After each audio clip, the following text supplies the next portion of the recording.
Hey, I'm Mr. Shifter. Which camera am I looking at? This one right here. Yo.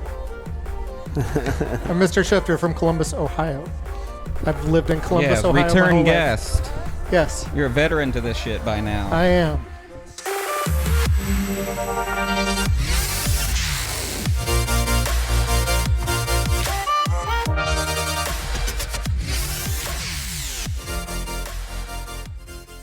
What's up, everybody, and welcome to today's episode of the Passionate DJ Podcast. I'm your host, David Michael, and today we're talking to a longtime friend of the show, better known as Mr. Shifter. Now, he joined me here in the studio, along with Tony DeCero and Mo Dingo, who were both kind enough to run cameras and interact with the chat and all that while we were doing the Twitch stream. Now, by the way, if you'd like to catch these performances live when we do them, you can always give us a follow over at twitch.tv/passionatedj. Now, Mr. Shifter is an electronic music DJ and producer from Columbus, Ohio, and he has a focus on drum and bass, jungle, and the surrounding genres. Now, he was originally on the show way back on episode 31 for an episode called D&B 101, and most recently, I believe he was a guest for our episode 200 celebration. Now, in today's episode, we're going to talk about the struggles of forging an identity while playing and making multiple styles and genres of music. We're going to talk a little bit about what it's like to work in duos and trios and do different types of collabs. We'll talk about DAWs, different studio software and production techniques. We'll talk about Jack's experience with taking piano lessons. We talk about the variety in drum and bass and the related genres. Of course, we couldn't get away without talking about DJ gear. We especially talk about the Pioneer 2-channel mixers like the S11. And we talk about mixing sort of DJ unfriendly music, stuff with human drummers and stuff that's not exactly quantized or snapped to a grid. Also mixing on 45s.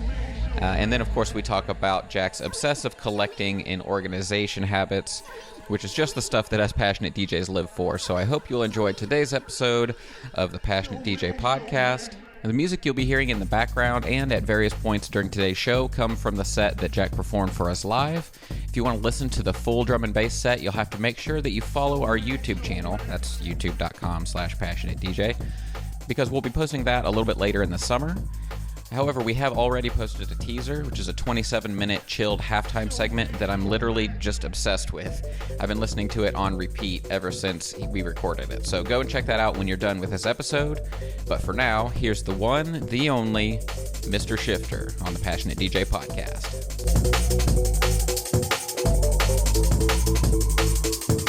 So, Mr. Shifter, welcome back to Passionate DJ Studios.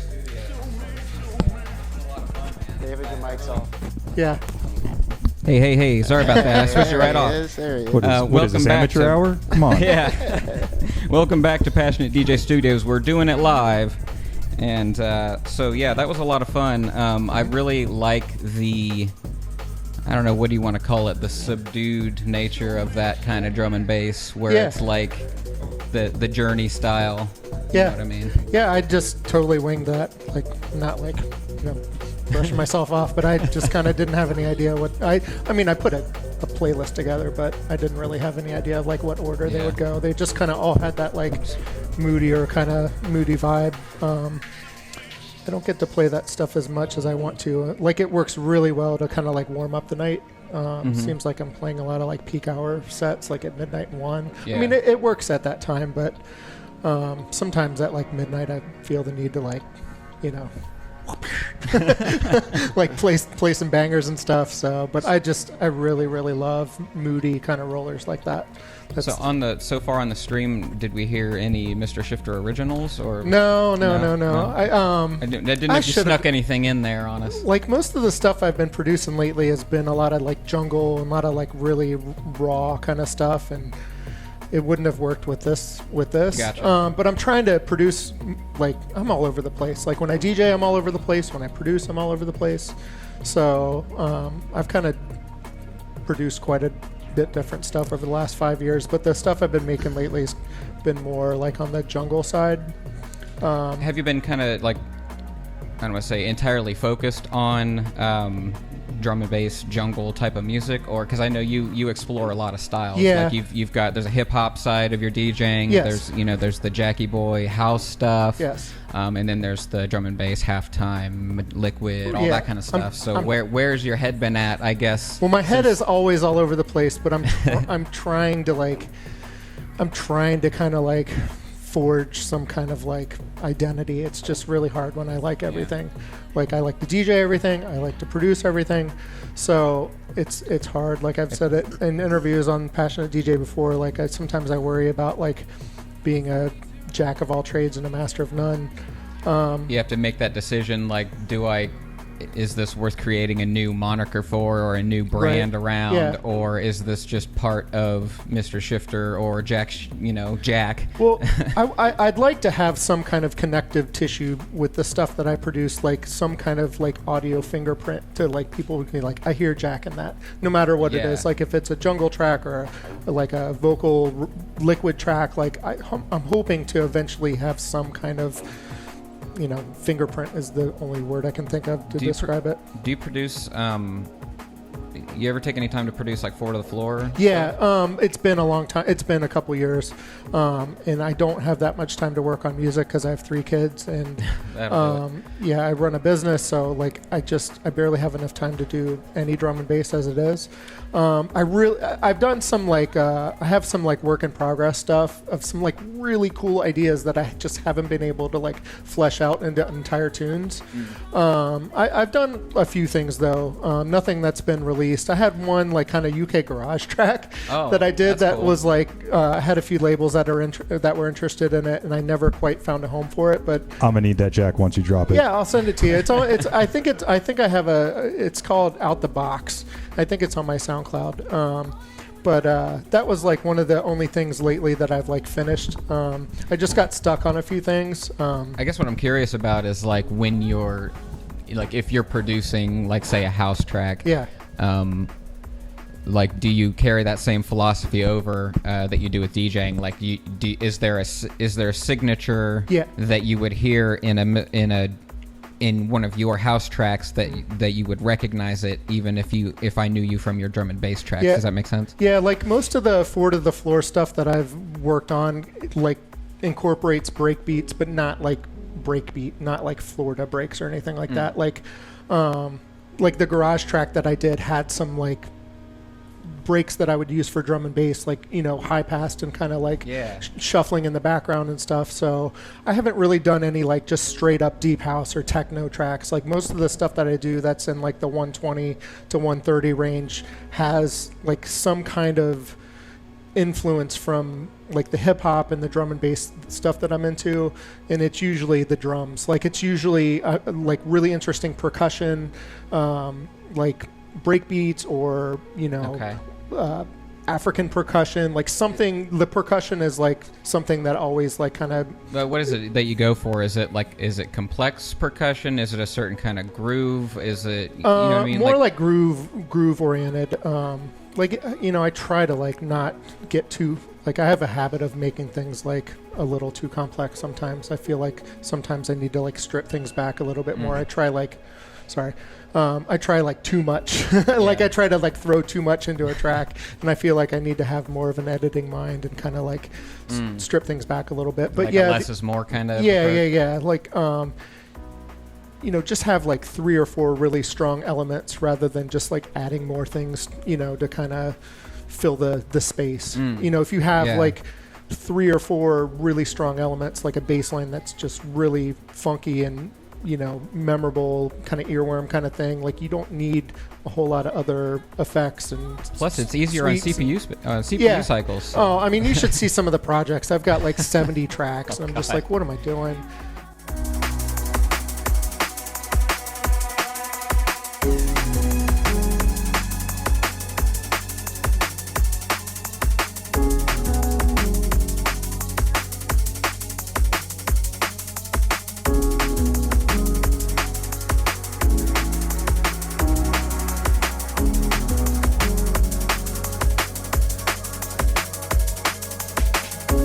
You're Ableton, right? Yeah. Yeah. Still living it. How do you like Ableton? I love Ableton. Yeah. Do you have experience with any other DAWs? Okay, so I've probably asked you that before. I'll try to do the short version of this. So I used to be in Random Movement in the early 2000s with my best friend Mike, and we worked in Logic back then. It was like Logic 6. Right, it was okay. really complicated. We did a couple. We did like Cakewalk Sonar, but we eventually kind of settled in Logic like 5, 6 in that range. And he moved to Florida, and I just was like, I can't do this anymore. I can't do it without him. Like I really struggled with Logic. And so when he moved to Florida, I basically gave up on production, and I really wish I wouldn't have done that. Like I feel like I lost like almost 10 years, just like I can't do it on my own. Where he was kind of a savant and I was more of like the idea guy in the studio, and I would kind of like direct him, and he would do all the magic. I don't think that's that uncommon. I think a lot of duos and trios are kind of that thing. Like some people have one talent and not the other. Yeah, and so we you were see a lot perfect of that people way. pair up like that. We were perfect that way. Like he was classically trained. I wasn't classically trained. I was a DJ. He wasn't a DJ. So like the track layout and stuff was like totally my thing, because I could make everything perfectly DJ friendly, 64 bar intro, whatever, just like as a DJ, I kind of know how I want the track to be constructed. And so, and he was great with music, with being able to play. And so I would just like feed him like songs, like ideas, like, hey, like I like the elements in this track, let's try to do something. And he would just like bang it out on the piano or the keyboard. But anyway, so what I was getting at though is I'd say like 5 years ago, I'm like, man, I gotta like figure this out. Like I'm wasting too much time. Like all my friends are producing. Like what am I doing? Like it can't be rocket science. So I can't remember if I got a trial version or if I just bought it, but I got Ableton one Friday, and like by Sunday, like I was already just like, it was just drag and drop. Like I was just like, crap. What did I wait so long? Yeah, I mean, like I have all these drum loops and all these drum breaks, and I'm like dropping them into Ableton, and it's automatically like, warping them, and I'm just like, oh man, like just moving blocks around, and just got a couple soft synths, and like literally a week later I had my first track done, and it got signed by a label that I love, and I'm just like, dude, like I just wasted a decade like thinking it was too hard, and I love Ableton just because I never read a manual. I may have like went on YouTube a couple times to kind of figure something out, but it was like so intuitive, and I just love that. And I bought Logic, and I have Bitwig on my computer, like some other DAWs, and I just Bitwig's real similar. It's I feel like I could bust out a track in Bitwig, but I have Logic. Yeah, I've never used that one. It's made by ex-Ableton people, so there's a lot of I similarities. used Logic a little bit, but even that's been probably 10 years ago. Yeah, Logic just wasn't as intuitive for me. Like I was having trouble doing the warping kind of stuff that I really rely on with Ableton, with break beats and getting them to in correct time and things like that. So but I feel like I just wanted to get some other DAWs just because I was kind of like needed some change of pace, or I just kind of was like uninspired, and I thought like a new DAW might like make me. I've done that before. That was what got me into the Machine Studio and this the Complete and all that kind of stuff. It was like I just wanted like a change to get back into like, I don't know, just like a jump start kind of thing. Yeah. One thing that you've worked on a lot probably since the last time that we really talked, like in studio, is you've been doing piano lessons. I assume you're still doing piano lessons. Is that true? I do piano lessons every Friday. Every Friday. Every Friday. So how's that going? I'm supposed to do homework during the week, and I'm on a very slow trajectory. Yeah. Like just because it's hard. Like when I have a little bit of time at the end of the day, like I want to make tracks. I want to organize some of my DJ stuff. I'm online buying records for hours on hours, and I'm just like I stretch myself so thin with all my different like interests. So I feel like I should practice piano more. But here. But I really, working with Mike, my old partner, like he was classically trained. So say we found a really cool sample, like a loop of like a saxophone. So like, that sax loop is in G minor, and he could just like improvise on the keys, like with a synth or with a bass line. And I'm just like, like it's amazing. Like I wish I could just do that. And so I was hoping that piano lessons would kind of be a vehicle to like learn theory, because I bought some theory books, and it's really, it's not fun reading. It's like reading math. Music is so much like math, and it's just like, it's hard for me to learn that way without having somebody like use practical examples of things. And just reading theory books just really, I've got 3 or 4 different ones. It's just really dry.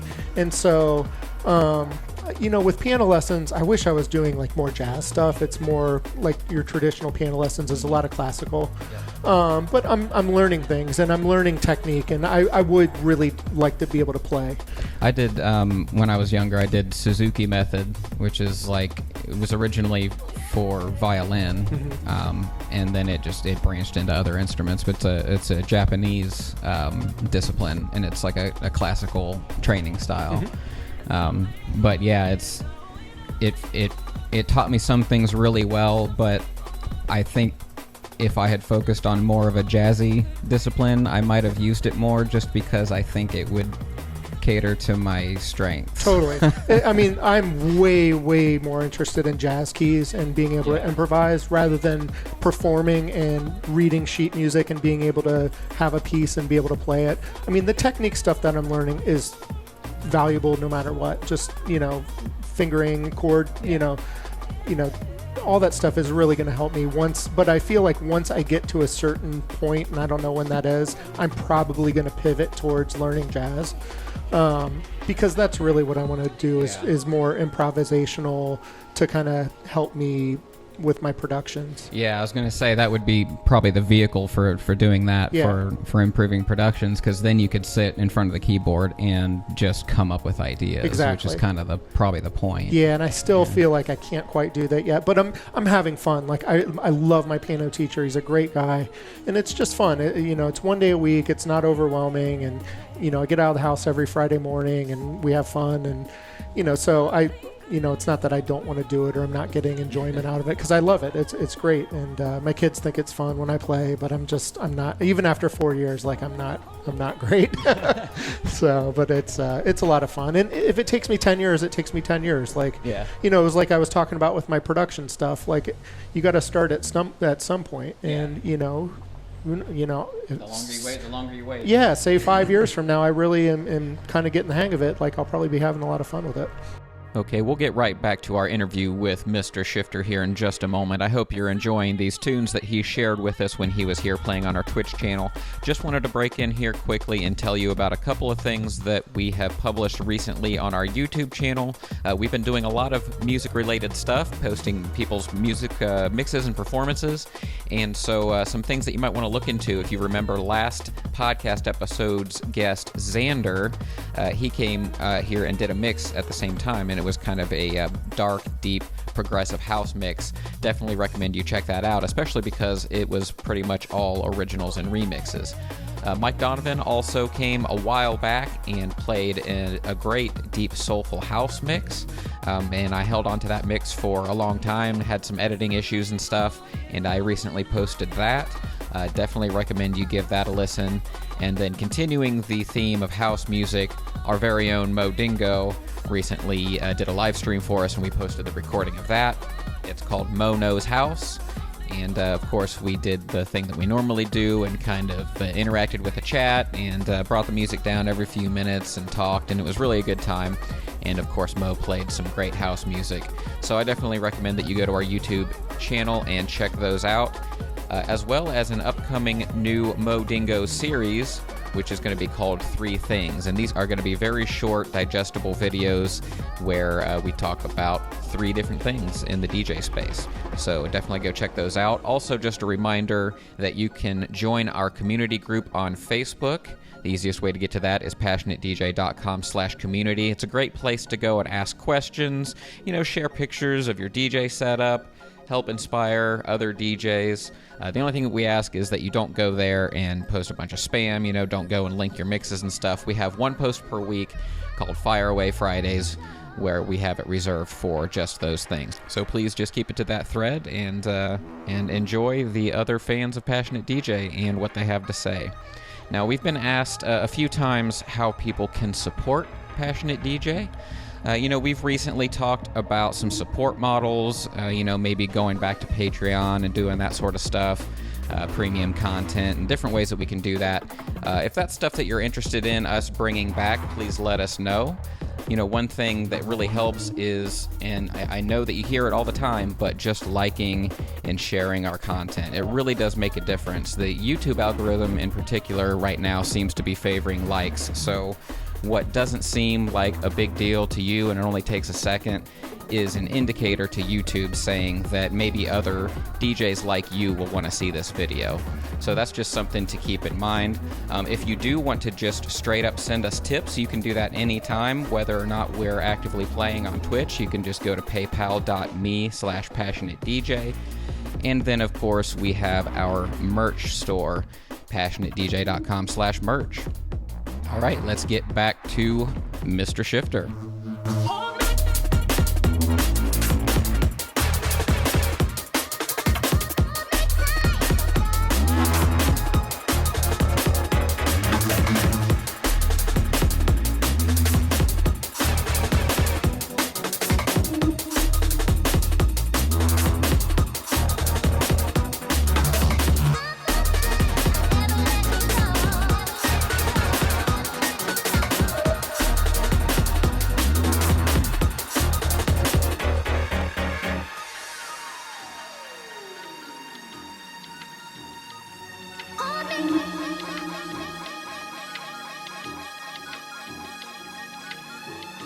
So the sound that you started out with today, that kind of It's like liquidy, moody sound. Yeah. So we're gonna, after the conversation here, we're gonna play some more tunes for those who are listening on the live stream.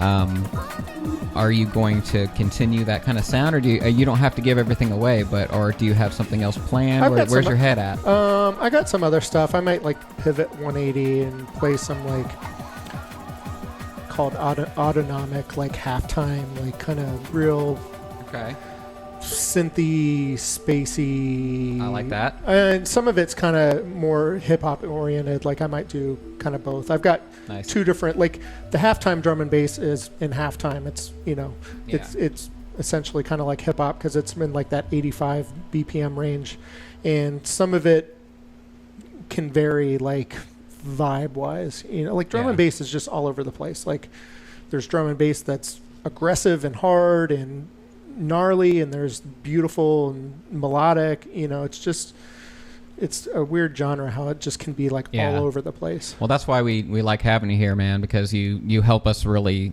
explore that sound on the show. Because other than Trip, none of us really play a lot of drum and bass, are really digging into that stuff all the time. And so when you come here, it's like, oh, wow, listen to this. Wow. I feel like sometimes it gets a bad rap. People are like, I don't like drum and bass. I'm like, give me a minute. I used to, like in the early 2000s, I would, at raves and nightclubs, I would follow house DJs a lot. And it can be really intimidating when you're a drum and bass DJ because you can just like clear the room in an instant. You got a room of people just vibing their asses off the house, and you got to like completely do a 180. And so in the early 2000s, like that liquid funk really blew up. Like around 2003, High Contrast came along, got really popular. DJ Markey came along, got really popular. They started doing like essential mixes. It became like, at that point there weren't a whole lot of drum and bass DJs doing essential mixes and things like that. So that sound really blew up. And so I kind of pivoted away from playing like dark drum and bass to playing liquid funk. And a lot of my friends are like, dude, what are you playing? I'm just like, I love this stuff. Like, it's great. Going back to what I was saying a few minutes ago, I like everything. Yeah. So, some of my friends are just like, they DJ dark drum and bass. That's their thing. And that's cool. But so I'm into it all. And so it was really cool at that time to be able to follow up a house DJ and like have people come up to you and be like, I didn't think I liked drum and bass, but this stuff is really cool. There's probably not much of a better compliment for a DJ, right? Totally. So like, I didn't think I liked that music, but you showed me differently. At least it should be. Yeah, and I feel like some people like listen every other beat. You don't have to listen to every beat. Like, listen to it like hip hop. It's just like hip hop. It's 85 beats per minute. You don't have to be on every beat. Just every other beat. And they're like, yeah, just come on. Like it's, and they're like, because some people are like, oh, it's too fast. I can't listen to it. I'm just like every other beat. Some songs accentuate every beat, and some songs are more, on every other beat. So it kind of depends on the track you're listening to, but. Yeah, and it's just I feel like some drum and bass gets a bad rap sometimes because it's all over. There's so many different facets to it, and it can be anything. It's like just a weird vehicle for all different kinds of vibes. And the halftime stuff really got popular, I'd say, I don't know, 6-7 years ago maybe, and it really kind of brought some new energy into the genre. It was kind of stale for a while, and that scene kind of, every genre goes through different phases and different Absolutely. things. Some things come back in style, but the halftime stuff really got popular like 6 or 7 years ago, and it really ushered in a lot of new energy and new artists, and it was a really good thing. And so I was playing that a ton. Yeah, but you got to kind of be careful though. Like sometimes in a club situation, you got to kind of like sprinkle it in because it gets kind of like slow, and then it works really well to like break up your set, to have like an ebb and a flow to it where you can kind of bring it down. Almost like when somebody drops to a halftime hip hop beat in the middle of a song or something like that, and it kind of changes. It gets the crowd's attention. Just shakes them up a little bit. Just like gets you out of like just this same thing for an hour. And I would love to play little like 15 or 20 minute like sections of it and then go back in, and I really like it.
So do you want to talk gear? It's probably hard to have you here and not want to talk about gear, right? I can talk about gear. I love gear. What's been catching your fancy lately? Well, what are you playing on?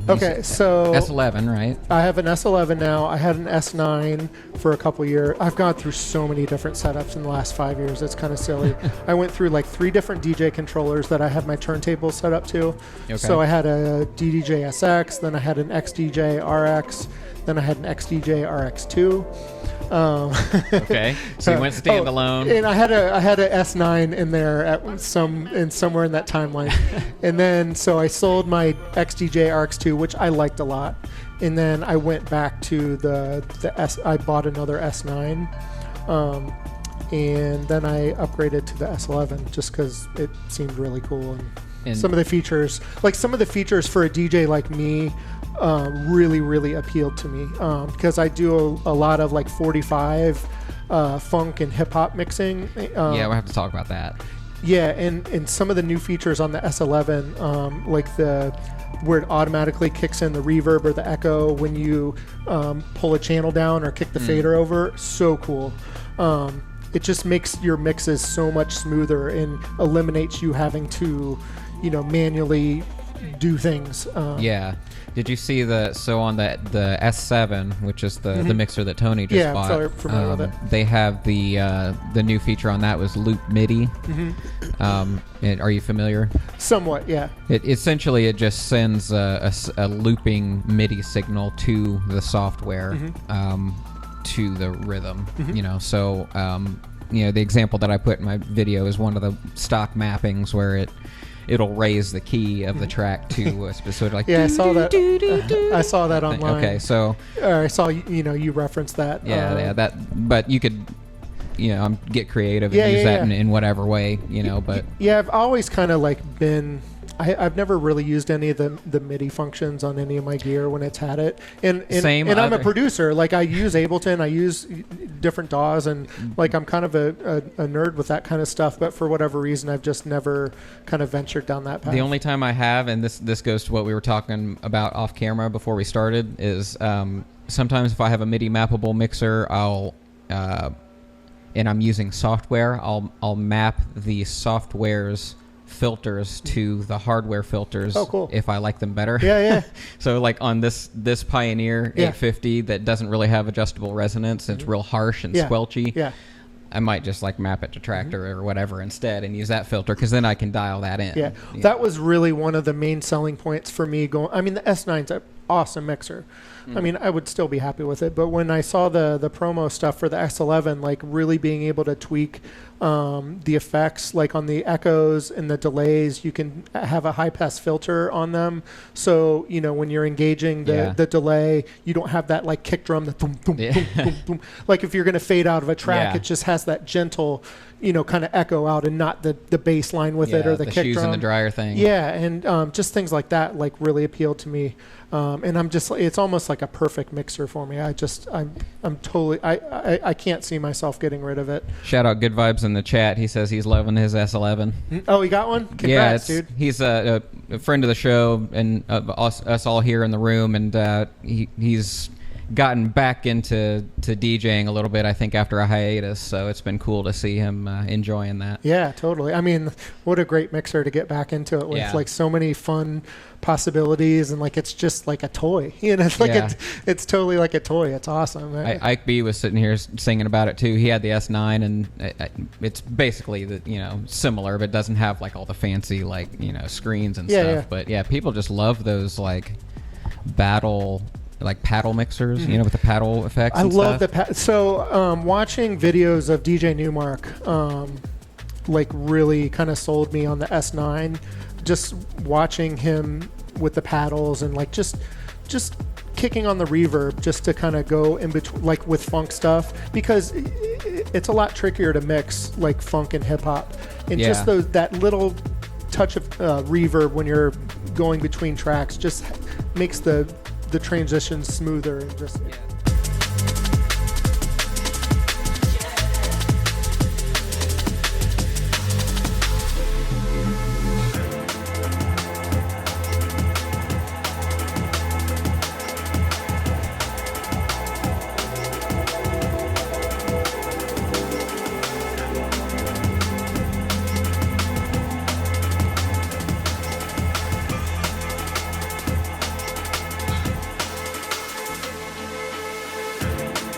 Let's focus on that. So you've been doing a lot of mixing, like, shall we say, real music, or not real music, but like music made from analog instruments and humans, right? Mm-hmm. So we're talking funk and disco and old stuff, right?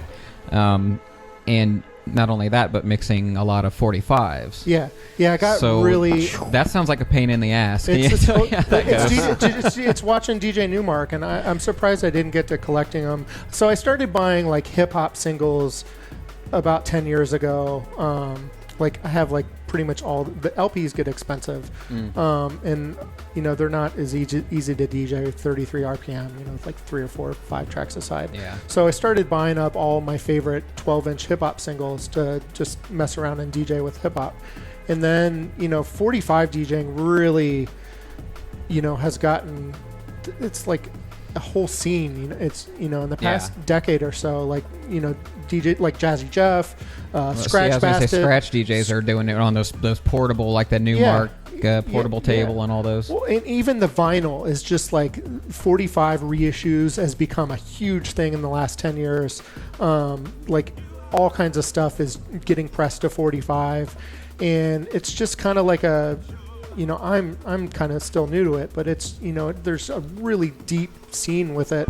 You've got Newmark, Scratch Bastid, DJ Coco. You have these like amazing DJs that just like, I watch them, they make it look so easy. And DJing 45s is really tricky. And I've got 1200s, I've got 447 Shure cartridges, and I'm still like, how the hell do they do it? Like, you have to be so delicate with your hands. Like, they're, DJing 12 inches is they don't skip really. Like, you have to be so gentle with them, and it's you have to know your spots, mixing in and out of them, because 12 inches in house and techno, it's just very. What's this? Just a visual aid. Oh yeah, 45s. Yeah. So what does a 45 go for these days? Oh, like so. Oh, is my wife watching? Just a regular domestic dance song. Okay, a hip hop song. So new stuff is normal, like $13 or something. But like wait a minute, for a 45? Yeah. Okay. Yeah. He said normal. Last time I bought a 45, it was probably 79 cents. Yeah. But Well, it's all good. well, that's the thing. Like I buy dollar bin 45s, and then I buy 45s for $90 to $150. Like, wow. Yeah. Like, Is that like limited press stuff, or is that like vintage stuff? both. Both. Yeah. So some of the 45 stuff that comes out will be like edits of Southern Girl by Erykah Badu, where they'll like put a beefier drum track behind it or something. Make it, make funk tracks from back in the day more DJ friendly, Yeah, where kinda quantize the drum breaks and things like that. So they're usually small pressings of like 100, 200, 300 pressings, but you have like a lot of DJs that collect this stuff. It's a hyper collectible market. And so once they sell out, like literally like within the next year, it can be going on Discogs for $80, $100. Like, and some of the, I've been buying 45s that I missed from like the past couple years. I literally just bought one on eBay a couple days ago, and I think I paid like 80 or $90 for it. But I have to have it. It's so dope, and I want it so bad, and I won't. It's gonna grind me up until I own it. And so, like, I mean, I don't do that often. Are you afraid to play like expensive, rare? No, stuff? not really. But it's more just like that comic book collecting. It's stamp collecting.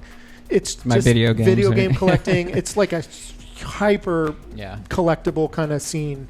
And so the thing that drives any kind of vinyl worth is the rarity of it. Mm-hmm. Like, it doesn't really matter. I mean, how good it is makes a difference, but it's all about. I didn't realize that they were reprinting things like that and adding stuff. That makes huge. more sense. Repressing stuff on 45. One of the other DJs that really popularized 45 DJing was Biz Markie. He does he does a ton of 45 sets, and there's just like a novelty to it, or like, people watch people DJing 45s, and there's just something cool about it. Yeah. And it's fun. So, but yeah, it's just, I've kind of gone down a rabbit hole with it. I buy a ton of reggae and dancehall in 45. I buy a ton of funk and disco and boogie. You should see my disco collection on 45. It's thick. I buy tons of disco on 45. I buy tons of boogie and like roller skating kind of stuff.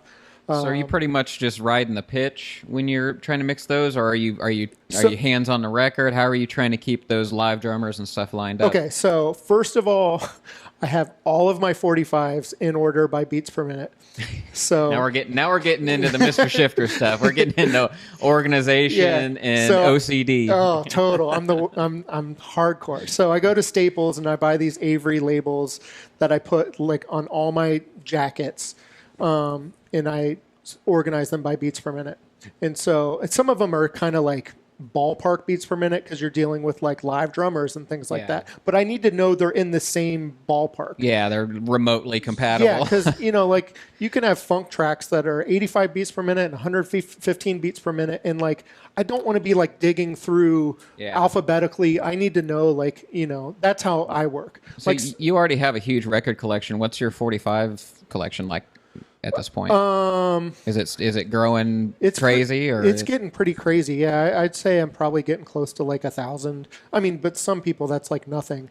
But like I think my 45 collection's pretty dope. Like, it's pretty respectable, and like I've got it's more compact too. You get more collectibles in one place. And I haven't gotten to DJ it enough yet. Like with COVID, like I started really getting into it right before COVID hit, and we were talking earlier. Like, I just need a patio block party kind of vibe, like outside when it's sunny, and I will like bring the house down. Like I can say firsthand, I know that you can rock a patio, man. That's like where I feel like the most comfortable. Yeah. And so I like doing like house sets on patios, but I haven't really gotten to do a lot of my 45 stuff yet. And I gotta get better at it. It's really tricky to DJ. And that's why I said I organize all my stuff by beats per minute, just so I can kind of start at a certain, start slow and kind of work myself up. So yeah. Tony, Mo, how you fellas doing over there? I don't want to hog the mic. You guys got any questions or anything you want to? Keep rolling with it, man. You guys are. There was one more question though from where'd it go? DJ Good Vibes. Where'd it go? What's up, Sean? Any chance that you and Trip make a tune together? Oh man, both y'all's knowledge of music is absolutely crazy. This is on me. That would be dope. Yeah, this is on me because we've talked about it. Like we have the same birthday. We are like, I love him like a brother. Wow, I did not know that about the birthday. May 9th, just the other day. Yeah, and I love Trip like a brother. If we were in the same city, like I wouldn't leave that guy alone. Like I feel like it bums me out to this day that we live in different cities, how much I love that dude. But we have so much in common, especially with drum and bass. Like I love that we have that in common, and it's part of it's on me. We've talked about it a million times to do some music together, and I just need to like take the initiative and like start something and pass it off or whatever. Well, and start here, come here and do a B2B or something. Well, and see but what I happens. want to see is a track with Jack, Trip, and Firecat. We can do that. Yeah, Firecat MCing on the we can on the do that. background. That would be fly. I've always wanted to have like some hip hop vocals or work with a vocalist. I still haven't really done that. I've done some remixes where I've done, I've worked with vocals, but I've really wanted to do some original drum and bass halftime kind of stuff with like an MC.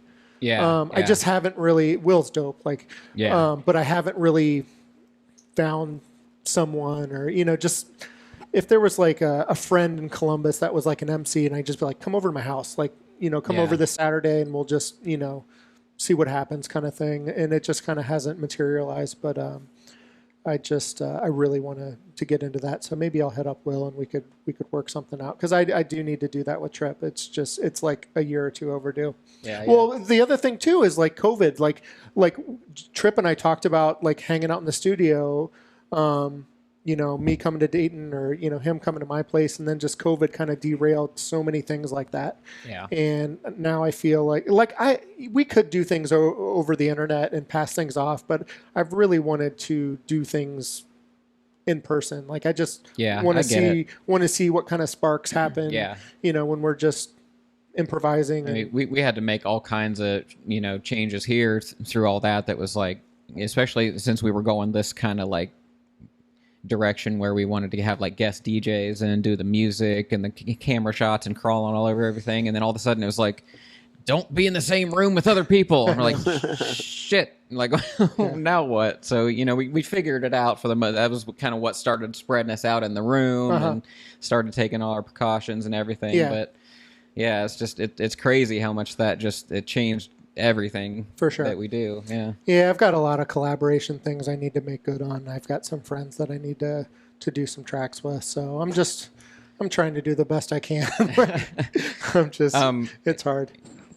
I do want to go back to the organization thing, because I feel like we could talk about maybe, I think on the phone or something we talked about maybe, was it smart crates, or we were talking about something about the digital organization, like I feel how you use it. Yeah, I like nerd out with metadata, and like I've just like some people throw like when they go to a DJ gig, they throw like 20 tracks into a folder and they like plug it in. And I look at that, I'm like, like, how are you not preparing everything? All their file names are all janky, and I'm just like, I don't expect people to be like me, because I'm like, it's almost crazy. Like it's almost not healthy, like how kind of OCD I get with it. But I love it. It's beautiful, man. Like I love seeing your photos of you, like how hyper nerded out you get about some organizational detail. I'm like, no, I love it. That's like porn. well, like my record collection, I have it organized by record label, like my drum and bass. Like I've got them separated by genre,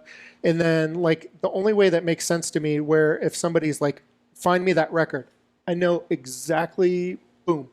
Like if it's by style or if it's by, like, that's the only way. Like, some people don't know record labels. Like, I know the catalog number, I know the record label, like I look it up on Discogs. Like, that's how my brain works.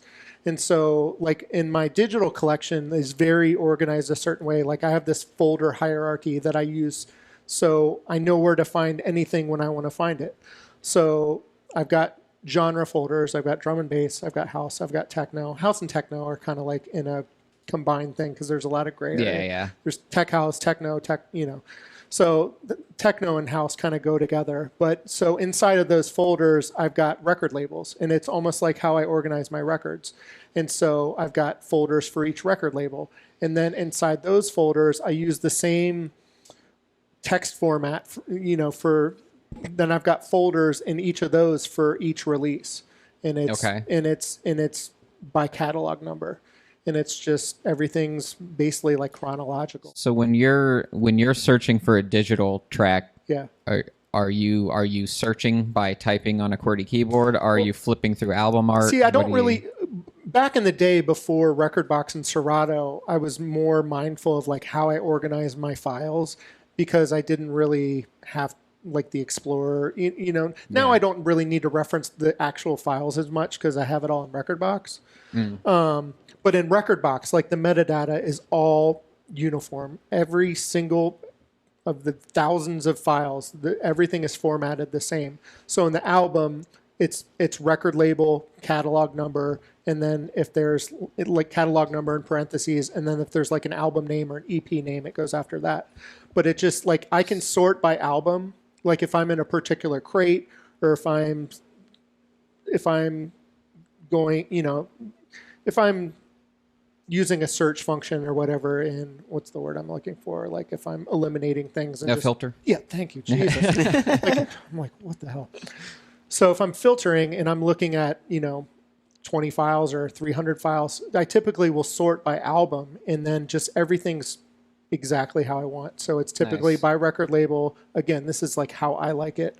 And then usually if I have the album, the record label, and then the catalog number, the catalog numbers are usually chronological. So it's usually like an abbreviation of the record label name and then like 001, 002, 003. Okay. So do you use any other kind of tricks or identifiers when it comes to, I guess, recognizing a track's place in a set, or like this has a certain level of energy? Do you use the star ratings? Do you use comments? How do you? So like I can plug some software that I love. I'm a Mac user. I use one of the softwares that I use is called Meta, META. That's what I use to edit all my metadata. So at first I throw all my files in there and almost just like wipe them clean, just so I can start from scratch and get everything album art the way I want. All the Is it import from a database to start? I just do it on my own. You just do it on I just do it all on my own. Like I'll have to go on Discogs sometimes to like get certain information. But so I do that first. Then I throw everything in mixed in key, have the key written to comments. And then mixed in key, I'm on version 10. I've used mixed in key since version 1. Oh, wow. Yeah. Like Yakov, the owner, like email him, like, I was like a beta tester for it. Like, I love mixed in key.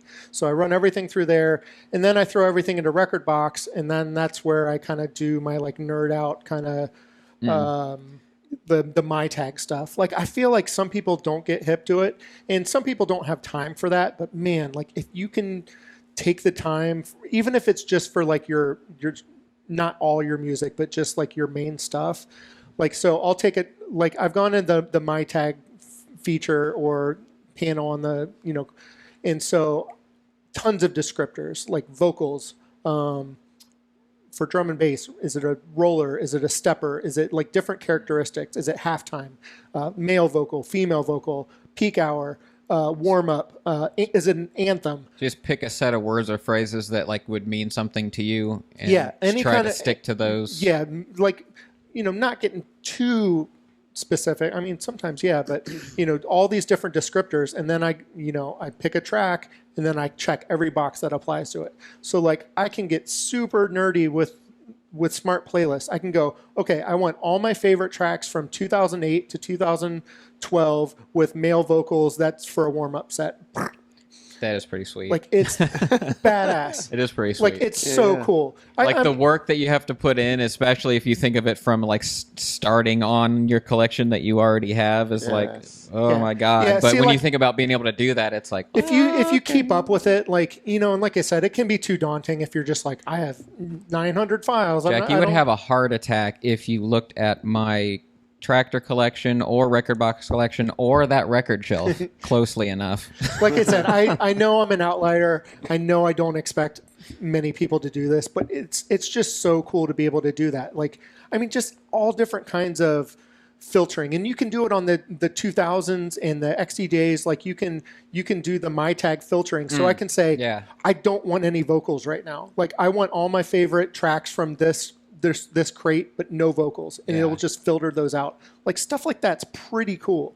Yeah, especially because then in the moment, it's like you could think, when I would say strategically, rather than like, oh, I need to find something. Oh, I need to find something. It's like you can approach it with like, what kind of sound am I looking for, and show me those. And it's funny. Like, I don't use it a ton. It's almost more for like my enjoyment, just to be like, I can do that, you know. Just because you're a nerd. Yeah, but there really are practical applications. Like, when I'm curating like a DJ set, sometimes it helps me, rather than just going through hundreds of files and dragging everything over. I can just be like, okay, I just want my favorite. Like, so a thing that I do often is in the comments field of my MP3s or my AIFFs or audio files, I put favorite if it's one of my favorite tracks.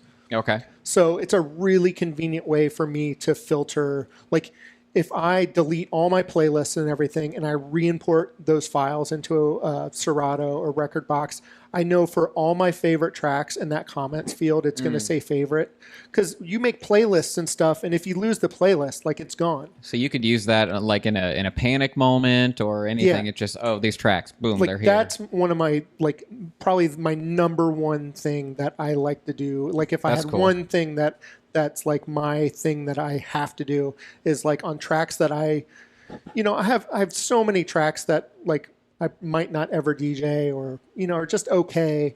But like, my favorite tracks that I want to play all have favorite in the comments field, and I can always find things that way. And like I said, if I delete my record box library, I always have that there, as long as the metadata doesn't for some reason get like cleared out. So it's just, you know, I can, if I'm in a playlist or if I filter a certain way, I can type in favorite in that search box in record box, and I get to the meat of what I want. Yeah. And I don't have to look at all those filler tracks. I really like doing that. Well, Mr. Shifter, are you down to play some more tunes for the live stream here? Hopefully, yeah. I'm just gonna wing it. Like, perfect. I don't know how this is gonna turn out. I don't DJ this stuff as much. Good. That's why we do this. We keep telling people, like, everybody says some version of that, right? Like, I can't ever play this stuff in the club, or whatever. And it's like, good, like, play it here. That's why we're doing this. That was play the what same, do you. Xander said the same thing last night. Mm-hmm. Yeah. That's pretty cool. Give you the outlet to do that. So I'll probably play some halftime stuff. We'll just. I guess I won't say too much, because we'll just like I always do. We'll just kind of see what happens. I typically wing it when I'm in a club. I don't like to be pigeonholed into something. Absolutely, man. Another common theme. We don't like to pigeon your hole. Shout out Trip Turlington. Well, back in the day, you show up with your record crate, and it's like, if this isn't working, like, you're stuck. Yep. So. Cool. Well, before we go back to the tunes, can you tell everybody where they can follow you on all the socials and things, and anything that you want to plug and share? Yes. So almost all of my socials are Mr. Shifter. So Twitter, Instagram, Facebook, SoundCloud, everything /Mr. Shifter. The one thing, MISTER. Correct. Shifter. Don't ever spell my name MR on a flyer. I will cut you down. No, okay. No, We got to specify, because there'd be the audio audience too for the podcast. Yeah. So it's always MISTER SHIFTER, Mr. Shifter. And then on Twitch, there's a Mr. Shifter that bastard. That bastard. Fake ass Mr. Shifter. I know. Ugh. So yeah, on Twitch, I'm Mr. Shifter Music. Mr. Shifter So follow Music. me, follow me on my socials. I've got some stuff going on. This Saturday, I have a new track dropping on a record label that I really love, and I'm not allowed to talk about it until it drops on Saturday, but that's got me super excited. I have a few other things in the pipeline that'll be released later this year. So yeah, I don't have a ton going on right now, but I'm trying to finish up some tracks and get some more stuff in the pipeline.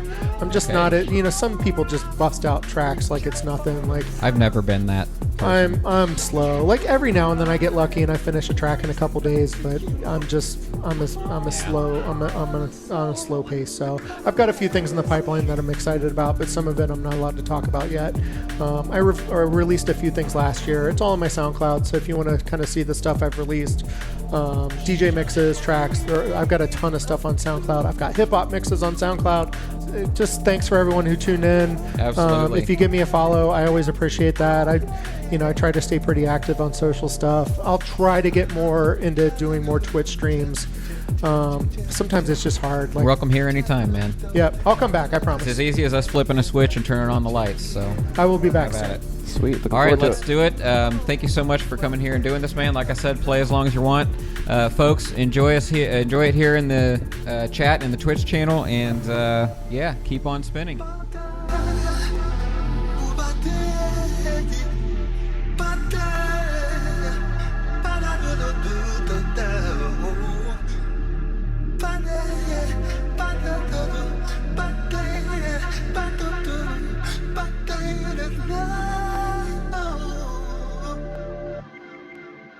What's been before has been said and done.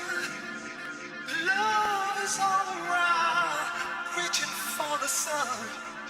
So the shade of light brings it back to Here we you. are, Mr. Shifter, With live my in heart and studio. soul. So the Singing these shade tunes, man. of blue.